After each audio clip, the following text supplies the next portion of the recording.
ಎಲ್ರಿಗೂ ನಮಸ್ಕಾರ. ನಾನು ಮಂಜುನಾಥ್, ಸರ್ಕಾರಿ ಪ್ರಥಮ ದರ್ಜೆ ಕಾಲೇಜು ಯಗಟಿ. ಇಲ್ಲಿ ಕನ್ನಡ ಸಹಾಯಕ ಪ್ರಾಧ್ಯಾಪಕನಾಗಿ ಕೆಲಸವನ್ನು ಮಾಡ್ತಾಯಿದ್ದೀನಿ.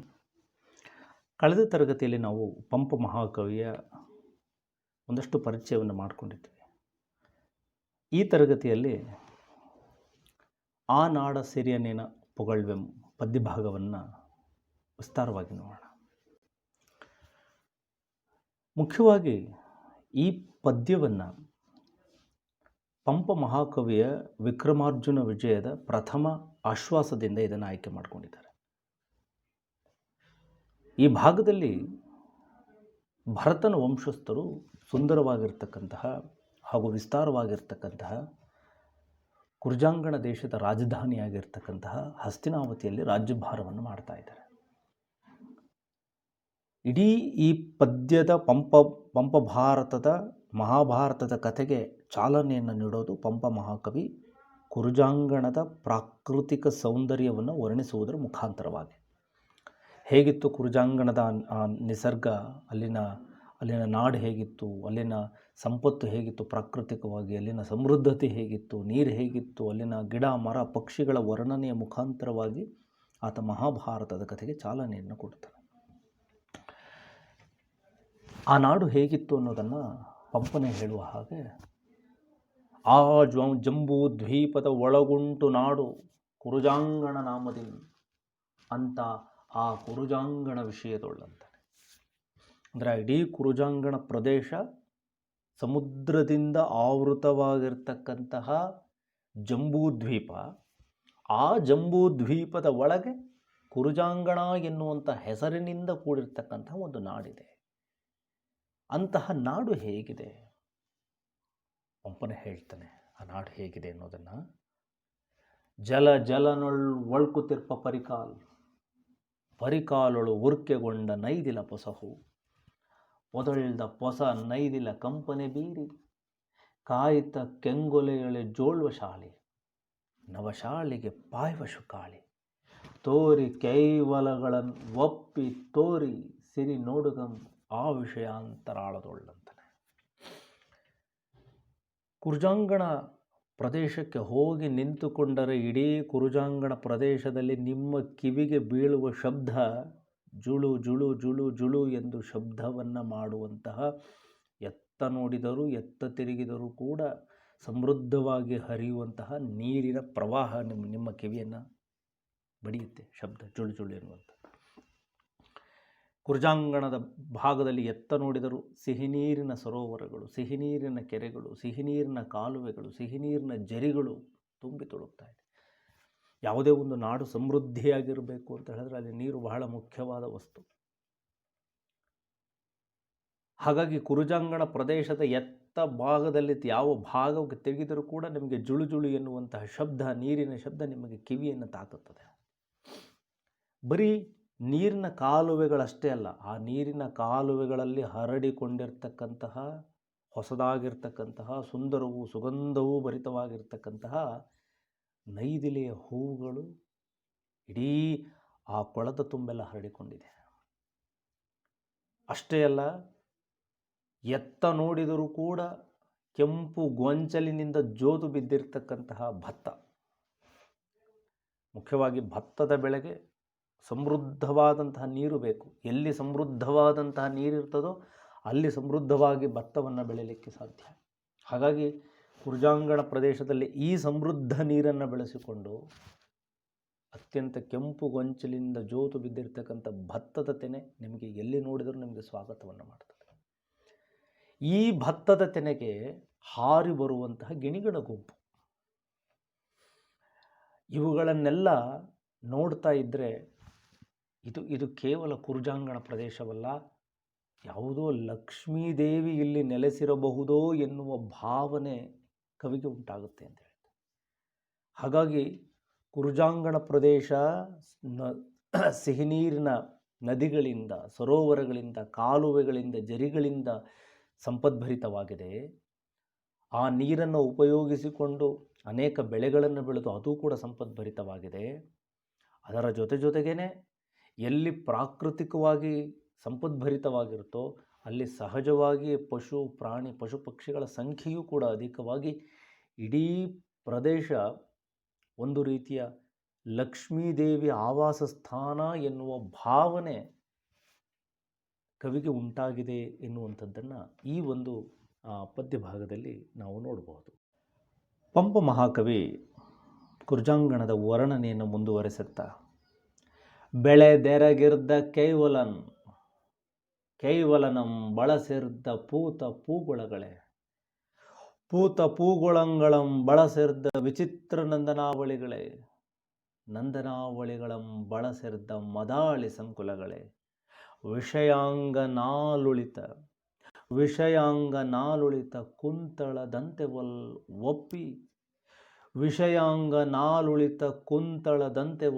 ಅಪ್ಪಿ ತೋರಗಂ. ಕುರ್ಜಾಂಗಣದ ವರ್ಣನೆಯನ್ನು ಪಂಪ ಹೀಗೆ ಹೇಳ್ತಾನೆ. ಕುರ್ಜಾಂಗಣದ ಯಾವ ಭಾಗದಲ್ಲಿ ನೋಡಿದರೂ ಕೂಡ ನಿಮಗೆ ಭತ್ತದ ತೆನೆಯ ಭಾರದಿಂದ ಬಾಗಿರುವ ಗದ್ದೆಗಳು ಕಾಣುತ್ತದೆ.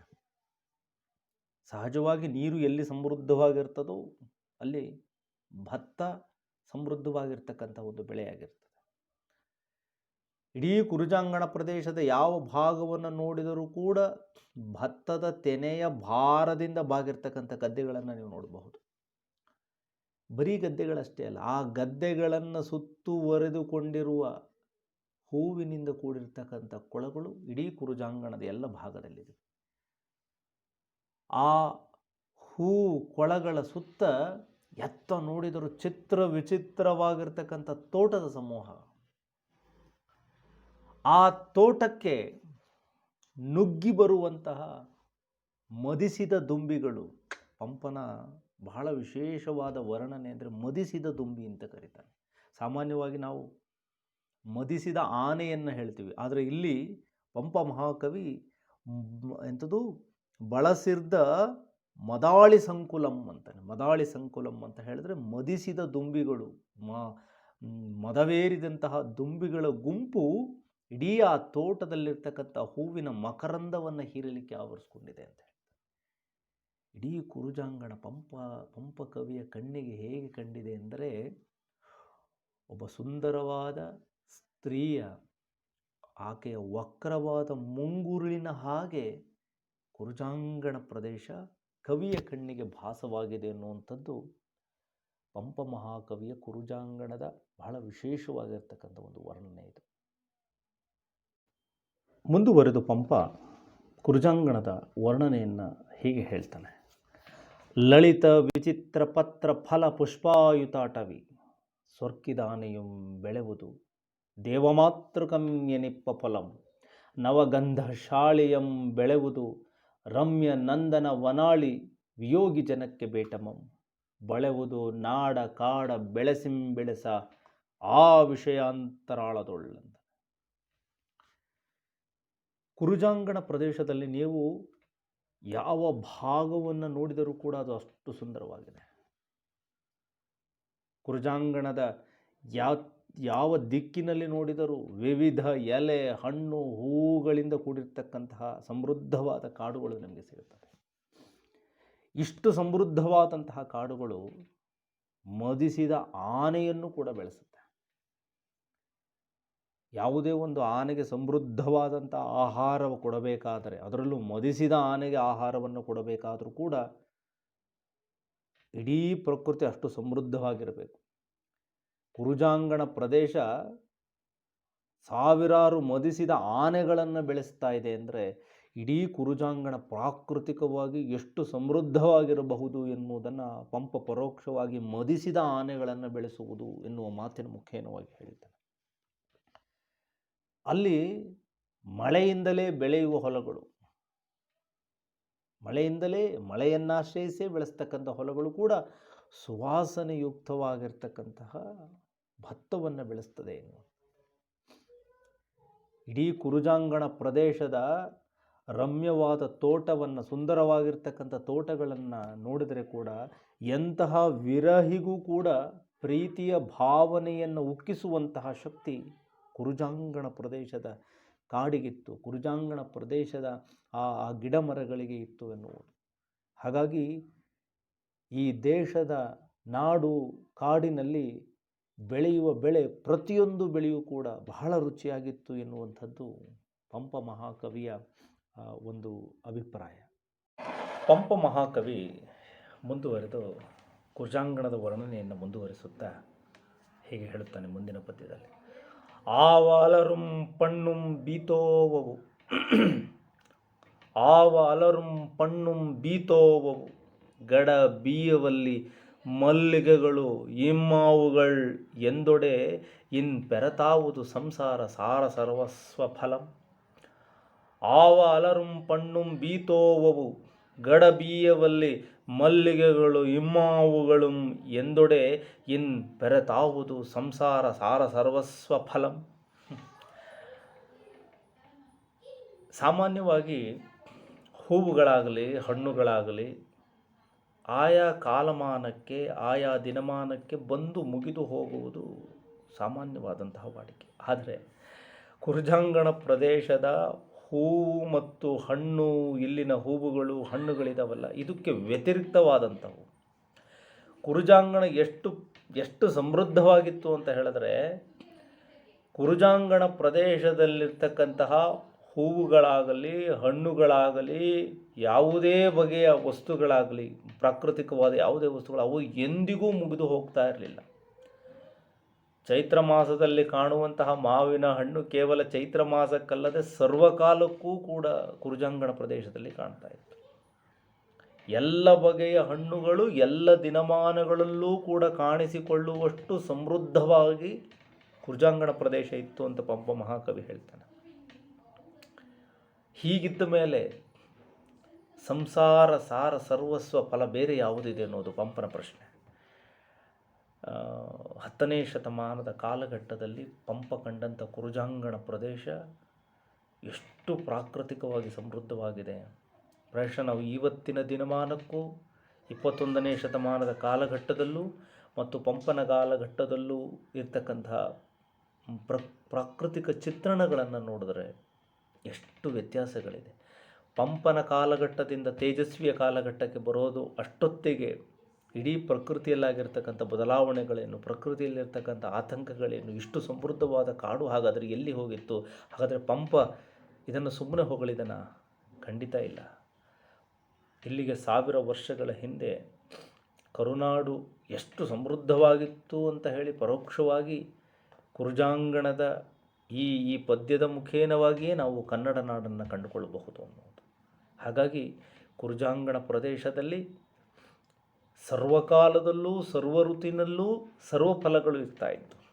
ಆಯಾ ಕಾಲಕ್ಕೆ ಮುಗಿದು ಹೋಗ್ತಾ ಇರಲಿಲ್ಲ. ಎಲ್ಲ ಕಾಲಕ್ಕೂ ಎಲ್ಲ ಕಾಲಘಟ್ಟದಲ್ಲೂ ಎಲ್ಲ ಹಣ್ಣುಗಳು ಹೂವುಗಳು ಕಾಯಿಗಳು ಇರುವಷ್ಟು ಸಮೃದ್ಧವಾಗಿ ಕುರ್ಜಾಂಗಣ ಪ್ರದೇಶ ಇತ್ತು ಅನ್ನೋದು ಪಂಪನ ಈ ಒಂದು ಪದ್ಯದ ವರ್ಣನೆ. ಪಂಪ ಈ ಪದ್ಯಭಾಗದಲ್ಲಿ ಕನ್ನಡ ನಾಡಿನಲ್ಲಿ ಇರಬಹುದಾದಂತಹ ಸಮೃದ್ಧ ಹಣ್ಣುಗಳ ಬಗ್ಗೆ ಹೇಳ್ತಾನೆ, ಫಲಗಳ ಬಗ್ಗೆ ಮಾತನಾಡ್ತಾನೆ. ಹೇಗಿತ್ತು ಇಲ್ಲಿನ ಫಲಗಳು ಅಂತ ಹೇಳಿದ್ರೆ, ಮಿಡಿದೊಡೆ ತನಿಗರುವು ರಸಂ ಬಿಡುವವು, ಮಿಡಿದೊಡೆ ತನಿಗರುವು ರಸಂ ಬಿಡುವವು, ಬಿರಿದೊಂದು ಮುಗಿಳ ಕಂಪಿನೊಳೆ ಮೊಗಂಗಿಡುವವು, ತುಂಬಿಗಳ್ಕಮೆ ಒಡುವವು, ಕುಡಿದೊಂದು ಪಣ್ಣ ರಸದೊಳೆಗಿಳಿಗಳು. ಸಾಮಾನ್ಯವಾಗಿ ಕಬ್ಬನ್ನು ತಿನ್ನುವಾಗ ನಾವು ಬಾಯಿಂದ ಕಬ್ಬಿನ ಸಿಪ್ಪೆಯನ್ನು ಕಚ್ಚಿ ತೆಗೆದ ನಂತರ ನಾವು ಅದರ ರಸವನ್ನು ಕುಡಿಯುವುದು ವಾಡಿಕೆ. ಆದರೆ ಕುರ್ಜಾಂಗಣದ ಕಬ್ಬು ಹೇಗಿತ್ತು ಎಂದರೆ, ಕೇವಲ ಆ ಕುರ್ಜಾಂಗಣದ ಕಬ್ಬನ್ನು ಬೆರಳಿನಿಂದ ಹೀಗೆ ಮಿಡಿದರೆ ಸಾಕಂತೆ ಅದರ ರಸವನ್ನು ಚೆಲ್ಲುತ್ತಿತ್ತಂತೆ. ಕುರ್ಜಾಂಗಣ ಪ್ರದೇಶದ ಹೂವಿನ ವಾಸನೆಯಿಂದ ಅದರ ಮಕರಂದವನ್ನು ಹೀರಲಿಕ್ಕೆ ಬಂದಂತಹ ದುಂಬಿ ಅದರ ಸುವಾಸನೆಯನ್ನು ತಾಳಲಾರದೆ ತಮ್ಮ ಮುಖವನ್ನು ಕೆಡಿಸಿಕೊಳ್ಳುತ್ತಾ ಇತ್ತಂತೆ. ಈ ಕರುನಾಡಿನ ಹಣ್ಣುಗಳನ್ನು ತಿಂದಂತಹ ಗಿಳಿಗಳು ಕೇವಲ ಒಂದು ಹಣ್ಣಿನ ರಸವನ್ನು ಕುಡಿದ ಮಾತ್ರಕ್ಕೆ ಅದರ ದೇಹ ಅಜೀರ್ಣವಾಗಿ ಬಿಡ್ತಾ ಇತ್ತಂತೆ. ಇಷ್ಟು ರಸಯುಕ್ತವಾದಂತಹ ಕಬ್ಬನ್ನು, ಸುವಾಸನೆಯುಕ್ತವಾದಂತಹ ಹೂವನ್ನು, ಫಲಭರಿತವಾದಂತಹ ಹಣ್ಣನ್ನು ಕರುನಾಡು ಹೊಂದಿತ್ತು ಎನ್ನುವಂಥದ್ದು ಪಂಪ ಕವಿಯ ಅಭಿಪ್ರಾಯ. ಪಂಪ ತನ್ನ ಕೊನೆಯ ಪದ್ಯ ಭಾಗದಲ್ಲಿ ಕರುನಾಡಿನ ಚಿತ್ರವಣ್ಣನ್ನು ಹೀಗೆ ಹೇಳ್ತಾನೆ. ಸುತ್ತಿರದ ರಸದ ತೊರೆಗಳೇ ಮುತ್ತಿನ ಮಾಣಿಕದ ಫಲವಮ್ಮಾಗರಮೆ ಮದೋನ್ಮತ್ತ ಮದಕರಿ ವನಂಗಳೇ ಸುತ್ತಲಂ ಆ ನೆಲದ ಸೆರಿಯನೇನಂ ಪೊಗಳ್ವೆಂ. ಇಡೀ ಕರುನಾಡಿನ ಯಾವ ಭಾಗವನ್ನು ನೋಡಿದರೂ ಕೂಡ ನಿಮಗೆ ಸಿದ್ಧರಸದ ತೊರೆಗಳು, ತುಂಬಿ ಹರಿಯುವ ನದಿಗಳು ಕರುನಾಡಿನಲ್ಲಿ ಕಾಣ್ತದೆ, ಕುರುಜಾಂಗಣದಲ್ಲಿ ಕಾಣುತ್ತೆ. ಎತ್ತ ನೋಡಿದರೂ ಕೂಡ ಮುತ್ತು ರತ್ನಗಳಿಂದ ನಿರ್ಮಿತವಾಗಿರ್ತಕ್ಕಂತಹ ಸಮೃದ್ಧವಾದಂತಹ ಮನೆಗಳು ಕುರುಜಾಂಗಣದಲ್ಲಿದೆ. ಮದಿಸಿದಂತಹ ಸಾವಿರಾರು ಆನೆಗಳನ್ನು ಸಾಕ್ತಾ ಇರತಕ್ಕಂತಹ ಇಲ್ಲಿನ ಸಮೃದ್ಧವಾಗಿರ್ತಕ್ಕಂಥ ಕಾಡುಗಳು ಕುರುಜಾಂಗಣದಲ್ಲಿದೆ. ಇಷ್ಟು ಸಮೃದ್ಧವಾಗಿರ್ತಕ್ಕಂತಹ ಕುರುಜಾಂಗಣ ಪ್ರದೇಶವನ್ನು ವರ್ಣಿಸಲಿಕ್ಕೆ ನಾನು ಎಂತಹ ಪದಗಳನ್ನು ಬಳಸಲಿ ಅನ್ನೋದು ಪಂಪನ ಮಾತು. ಪಂಪ ಮೇಲುನೋಟಕ್ಕೆ ಕುರುಜಾಂಗಣವನ್ನು ವರ್ಣಿಸುತ್ತಿದ್ದರೂ ಕೂಡ ಆತನ ಆಂತರ್ಯದಲ್ಲಿ ಕುರುಜಾಂಗಣದ ಬದಲಾಗಿ ಕರುನಾಡಿದೆ. 1000 ವರ್ಷಗಳ ಹಿಂದಿನ ಕರುನಾಡು ಹೇಗಿತ್ತು, 1000 ವರ್ಷಗಳ ಹಿಂದಿನ ಕರುನಾಡಿನ ಪ್ರಾಕೃತಿಕ ಚಿತ್ರಣ ಹೇಗಿತ್ತು ಅನ್ನೋದಕ್ಕೆ ಪಂಪ ಭಾರತದ ಪ್ರಥಮ ಆಶ್ವಾಸದ ಕುರುಜಾಂಗಣದ ವರ್ಣನೆ ನಮಗೆ ಬಹಳ ಮುಖ್ಯವಾದಂತಹ ಒಂದು ಸಾಕ್ಷಿ. ಒಂದು ವಿಷಯವನ್ನು ನಾವಿಲ್ಲಿ ಅರ್ಥ ಮಾಡಿಕೊಳ್ಬೇಕು. ಪಂಪನ 1000 ವರ್ಷಗಳ ಹಿಂದಿನ ಈ ಕರುನಾಡಿನ ಚಿತ್ರಣ ವರ್ಣನೆಯನ್ನು ಕೇಳಿದ ಎಂಥವನಿಗೆ ಆದರೂ ಕೂಡ ಇವತ್ತಿನ ಕಾಲಘಟ್ಟಕ್ಕೆ ನಿಂತು ನೋಡಿದಾಗ ಪಂಪನ ವರ್ಣನೆ ಒಂದು ರೀತಿ ಉತ್ಪ್ರೇಕ್ಷೆ ಅಂತ ಅನಿಸ್ಬೋದು. ಆದರೆ ನಿಜವಾಗಿಯೂ ಪಂಪನ ಕಾಲಘಟ್ಟಕ್ಕೆ ಕನ್ನಡ ನಾಡು ಇಷ್ಟೇ ಸಮೃದ್ಧವಾಗಿತ್ತು. ಅದು ಎಲ್ಲ ಕವಿಗಳು ಕೂಡ ತಮ್ಮ ಕಾವ್ಯದಲ್ಲಿ ಆ ಕರುನಾಡಿನ ವರ್ಣನೆಯ ಮುಖಾಂತರವಾಗಿ ಅದನ್ನು ಚಿತ್ರೀಕರಿಸಿದರೆ, ಅದನ್ನು ಸಾಕ್ಷಿಯಾಗಿ ನೀಡಿದ್ದಾರೆ. ಆದರೆ 1000 ವರ್ಷಗಳ ನಂತರ ಕುವೆಂಪು ಮತ್ತು ತೇಜಸ್ವಿಯ ಕಾಲಮಾನಕ್ಕೆ ಬರುವ ಅಷ್ಟೊತ್ತಿಗೆ ಈ ಕರುನಾಡು ಎಷ್ಟು ಪ್ರಕೃತಿಯನ್ನು ಕಳ್ಕೊಂಡಿದೆ. ಅಭಿವೃದ್ಧಿಯ ಹೆಸರಿನಲ್ಲಿ, ದುರಾಸೆಯ ಹೆಸರಿನಲ್ಲಿ, ರಸ್ತೆಯ ಹೆಸರಿನಲ್ಲಿ, ಗಣಿಯ ಹೆಸರಿನಲ್ಲಿ ಎಷ್ಟು ಕಾಡುಗಳನ್ನು ಈ ಕರುನಾಡು ಕಳ್ಕೊಂಡಿದೆ. ಮುಂದೊಂದು ದಿನ ಪಂಪನ ಪದ್ಯಗಳೇ ನಮಗೆ ನಗಿತರಿಸುವಂತಹ ಪದ್ಯಗಳಾಗಬಹುದು. ಯಾಕೆಂದರೆ ಆ ಮಟ್ಟಿಗೆ ನಾವು ಕಾಡನ್ನು ಕೂಡ ಕಳ್ಕೊಳ್ಳುವಂತಹ ದಿನಮಾನಗಳು ದೂರ ಇಲ್ಲ ಅಂತ. ಪಂಪ ಮರಿದುಂಬಿಯಾಗಿ ಮೇಣ್ ಕೋಗಿಲೆಯಾಗಿ ಪುಟ್ಟುವುದು ನಂದನದೊಳ್ ಬನವಾಸಿ ದೇಶದೊಳ್ಳೆನ್ನುವಾಗ ಇಡೀ ಬನವಾಸಿಯ ಪ್ರಾಂತ್ಯದಲ್ಲಿ ನೀವು ಮನುಷ್ಯನಾಗಿ ಹುಟ್ಟಲಿಕ್ಕೆ ಸಾಧ್ಯವಾಗದೇ ಇದ್ದರೆ ಕೊನೆ ಪಕ್ಷವಾಗಿ ಒಂದು ದುಂಬಿಯಾಗಿ, ಒಂದು ಕೋಗಿಲೆಯಾಗಿ ಹುಟ್ಟಿ ಇಲ್ಲಿಯ ಪ್ರಾಕೃತಿಕ ಸೌಂದರ್ಯವನ್ನು ಸವಿದು ನಿಮ್ಮ ಬದುಕನ್ನು ಸಾರ್ಥಕಪಡಿಸಿಕೊಳ್ಳಿ ಅಂತ ಹೇಳ್ತಾನೆ. ಹಾಗಾಗಿ ಪಂಪನ ವರ್ಣನೆಗಳು ಕೇವಲ ಉತ್ಪ್ರೇಕ್ಷೆಯ ಮಾತುಗಳಲ್ಲ, ಅದು ಕರುನಾಡಿನ ನೈಜ ವರ್ಣನೆಯ ಪ್ರಾಕೃತಿಕ ಚಿತ್ರಣಗಳವು. ಆದರೆ ಇವತ್ತಿನ ಈ ದಿನಮಾನಕ್ಕೆ ಅತಿಯಾದ ಈ ಪ್ರಕೃತಿಯನ್ನದ್ದು ನಮ್ಮ ಮನುಷ್ಯ ಇವತ್ತು ಕಳ್ಕೋತಾ ತುಂಬಿ ಹರಿದ ನದಿಗಳನ್ನು ಕಾಣಬೇಕಾದಂತಹ ಕನ್ನಡ ನಾಡು ಖಾಲಿಯಾದಂತಹ ಕೆರೆಗಳನ್ನು, ನದಿಗಳನ್ನು ಕಾಣಬೇಕಾದಂತಹ ದಿನಮಾನದಲ್ಲಿ ನಾವು ಬದುಕ್ತಾ ಇದ್ದೀವಿ. ಹಾಗಾಗಿ ಮನುಷ್ಯ ಸಮೃದ್ಧತೆಯ ದಿನಗಳನ್ನು ದಾಟಿ ಇವತ್ತು ಆತಂಕದ ದಿನಗಳಲ್ಲಿ ಬದುಕ್ತಾ ಇದ್ದಾನೆ. ಹಾಗಾಗಿ ಹೀಗೆ ಮುಂದುವರೆದರೆ ಮುಂದೊಂದು ದಿನ ಇಷ್ಟು ಸಮೃದ್ಧತೆಯ ಕಾಡುಗಳನ್ನು ನಾವು ಕೇವಲ ಟಿ ವಿಗಳಲ್ಲೋ ಚಿತ್ರಗಳಲ್ಲೋ ನೋಡಬೇಕಾದಂಥ ಪರಿಸ್ಥಿತಿಯನ್ನು ಮನುಷ್ಯ ತಂದಿಟ್ಟುಕೊಳ್ಳಬಹುದಾದಂತಹ ದಿನಗಳು ದೂರವಿಲ್ಲ ಎನ್ನುವಂಥದ್ದು. ಹಾಗಾಗಿ ಈ ಪಠ್ಯವನ್ನು ಕೇವಲ ನಾವು ಒಂದು ಪಠ್ಯವಾಗಿ ಸಂಭ್ರಮಿಸದೆ